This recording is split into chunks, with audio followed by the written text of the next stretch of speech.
والآن أتشرف بدعوة مدير المبيعات بالشرق الأوسط وأفريقيا من Planet Labs. With pleasure, I would like to introduce our next speaker, Mr. Nuno Vilaca, Director of Sales, Middle East and Africa in Planet Labs, who will give us a presentation about accessing the world every 24 hours.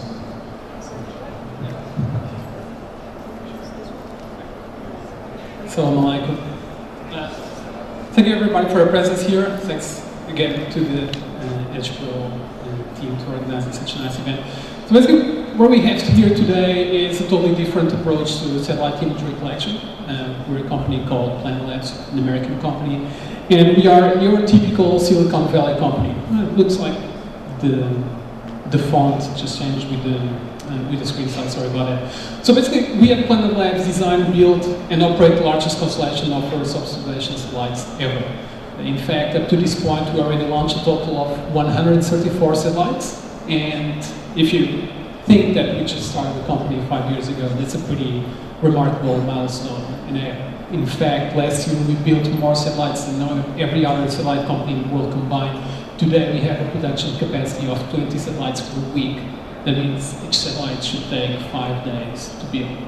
But we call this agile aerospace. I'll talk a little bit about that later on. So basically, Planet Labs' goal is to image the entire world every 24 hours, which is something that has never been done before. And if you have access to the entire world, or let's mention Egypt every 24 hours, you'll be able to see everything that's happening or what just happened. And based on that information, you'll be able to take a smarter, better, faster, more economical, more efficient decision. Right? That's all about it, being able to understand everything that's happening on your surroundings, just like Diogo talked about on his previous presentation.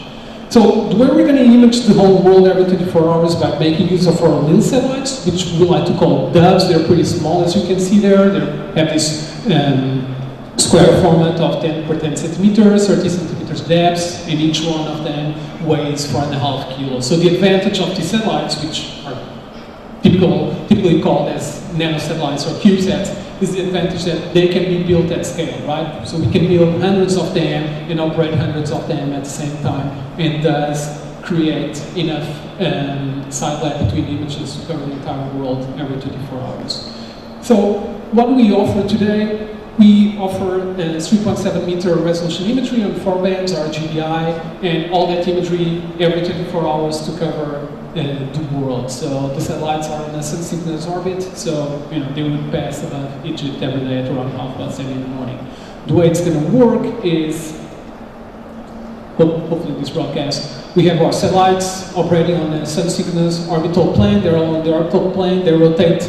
They go around the Earth, so the Earth rotates underneath, and they kind of create this kind of like swiping movement, bush broom movement around the world. And with enough forward overlap and side lag between images, you're able to cover every point of Earth's landmass every 24 hours. So it's like total novelty of space in today's world. So those are two of our satellites we deployed from the ISS. Actually, today, just around 4 hours ago, we actually deployed 8 satellites. So that's pretty exciting. We have a bunch more satellites coming in on the next couple of days. So to give you a little flavor of what we've done up until today, like I said, we started the company in 2010. In 2013, we started launching our first satellites. And up until today, we already launched a total of 134 satellites, 20 of those being launched this year. And just between today and until the end of July, we're going to be launching 100 more satellites. Then towards the end of the year, we're going to launch more than 50 satellites. So, this year in total, we're going to be around 200 something satellites, which is, again, we'll reiterate our position as world-leading satellite producer and operator. So there are basically 3 main challenges on the Earth observation industry. Those of you who work with spaceborne technology will be familiar with it. That's basically limited coverage. The reason for that is because there are very few satellites up there, so they are not able to cover the areas that we need them when we need them. So that brings me to the second point, which is low revisiting rate, so the capacity of the satellite to acquire data over a specific point over and over again, right? As you know, because of limited coverage and low revisiting rates, you'll have gaps here, and there, but that's typical of how satellites have worked up until today on a kind of test mode. We'll talk about that later on, just next slide. And then again, very slow access to data, right? So, today satellite imagery is still distributed via FTP and hard drives and by shipping DVDs around the world. We're basically changing all that. We have at the moment the biggest geospatial cloud platform in the world. I invite you all to visit our website, planet.com. You can play around with our data, you can subscribe, have access to our platform and our tools, and you can do all that. So the advantage is not only will we be collecting the entire world every 24 hours, but all the data will be immediately channeled into our platform as soon as it is automatically processed by our platform, and all of that happens within very, very few amount of hours after images have been collected. So up until today, we had a pretty small number of satellites that worked on kind of test way. This means you need to tell them where to point and acquire an image, so point and shoot operations. But because these satellites are very limited in terms of numbers, you're not able to cover all the places that you want when you need them. So you have a lot of hotspots and a lot of places where no imagery is acquired. So that means that you have some specific places with fresh information and a lot of spaces with just no information at all. So Planet Labs will be changing all that because by having 150 satellites in orbit, which is what we need to image the entire world every 24 hours, we're going to have all its available constellation. It's going to be collecting imagery over the Earth's surface every single day. To give you a small idea in terms of numbers, we're talking about an infrastructure of 150 satellites, 30 ground stations collecting 150 million square kilometers of land mass every single day. That's equivalent to 370,000 images,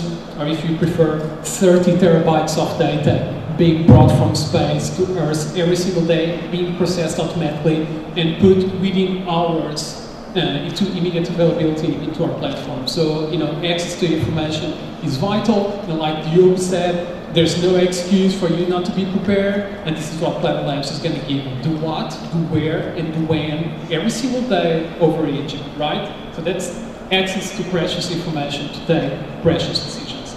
So, if I have to plot the two main variables driving the Earth's observation, the world does be resolution and frequency. Of course, at the very high end of resolution, you have satellite operators, just like Digital Blood or Airbus, which provide us with very beautiful imagery, but with a lot of resolution. But the thing is that, although they provide you a lot of resolution, on the temporal scale, they cannot cope with frequent coverage over any point in the world every single day. Right, so you're basically just looking at the world like through a scroll. Like I'm looking at this now, I can see like 10 people. Planet Labs is going to be at the end of the frequency spectrum, giving you the entire world every single day. So Planet Labs is going to give you the big picture, right? So a lot of people will probably see this as kind of like a competition. It's not. It's actually complementary power, right? Because if you can take a look at Egypt every single day and understand everything that's happening, and you see something, this is interesting for me, I'd like to take a look at it on higher detail, then you can task a very high resolution satellite in order to collect detail over that specific point, right? So it's a very economical and efficient way of understanding what's happening and to join, high frequency, medium resolution imagery with high resolution, low frequency imagery, right? It's the best of both worlds. If you think about it, in 4 decades of Earth observation industry, people getting more and more and more resolution. You can find resolution everywhere, right? Spatial resolution. But you can't find temporal resolution nowhere except at Planet Labs, okay? So, and why mapping the whole Earth every single day? Well, each one of you will have a different answer to this question. Well, the most varied things are agricultural component, how are the crops doing, what's biomass estimation, crop yield assessment, health status, all those things, monitoring of power lines and pipelines, governmental intelligence gathering, finance, business intelligence, defense. There are tons of applications, especially if you think that Planet Labs is going to bring you the biggest amount of information ever in human history. There's going to be a lot of new things that you can develop that you didn't know you could develop before, right? That's the potential of it. So, but where are we today? So today we still cannot image the entire world every day. We can do it once per month, but with the satellites that we'll be launching until the end of June, we're going to get to, in average, every 20 days around the world. I think Egypt will be slightly better than that. In Q3, we're going to be every 5 days. I think Egypt will be around between 3 to 4 days. In Q3, and at the end of the year, we're going to do it every 24 hours. The reason why we're still not on the 24-hour cadence is because access to space is pretty difficult, as you can imagine. I mean, you can fly from, London to Cairo several times per day, but, flying to space doesn't happen every day, unfortunately. Otherwise, we'd be already there. But still, I mean, it's pretty impressive what we've been doing and achieved in such a small amount of time. So how do we distribute our data? Well, we have an API, which I would invite you to talk with me over there on the bus exposition, can guide you through it. Basically, our API is much more than just data filtering and downloading of data. It actually allows you to build a lot of tools on top of our imagery. Like I said, we have the biggest geospatial cloud platform in the world, so we have a lot of online, real-time tools that manipulate those images like immediate visual comparisons, automatic change detection, mosaicing comparison, imagery timeline comparison, and automatic NVI calculations, automatic triangle grid index calculations, a lot of things. I invite you to just kind of talk with me in the exposition of guide you through all those tools. The advantage is, again, all of them are available for you online, so it doesn't matter where you are, what time of the day it is, you always have access to them. And it also doesn't matter if you're sitting with your computer in front of you, if you're using your cell phone, everything is available to you as long as you have a browser and internet connection. Again, it's all a matter of having really fast, easy access to information. I'm going to reiterate what Diogo said, there's no excuse not to be prepared. So we also have a couple of vision tools like the Mosaic Explorer, as the name indicates, is where you come and get the mosaics over your areas. And we have another graphical user interface tool called Scenes Explorer. This is where you come and look for individual images required over a specific timeline over your specific area of interest.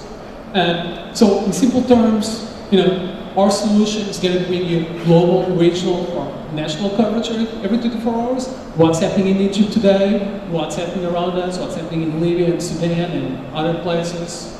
This region at the moment, there's a lot of things happening here. It's probably the most important region at the moment in the world, right? So we need to be aware of everything in our surroundings.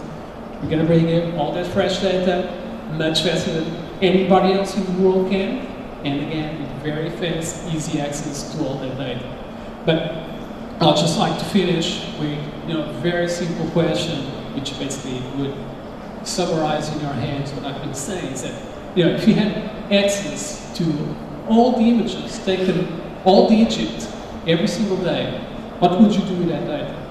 Which problems would you solve? Shukran.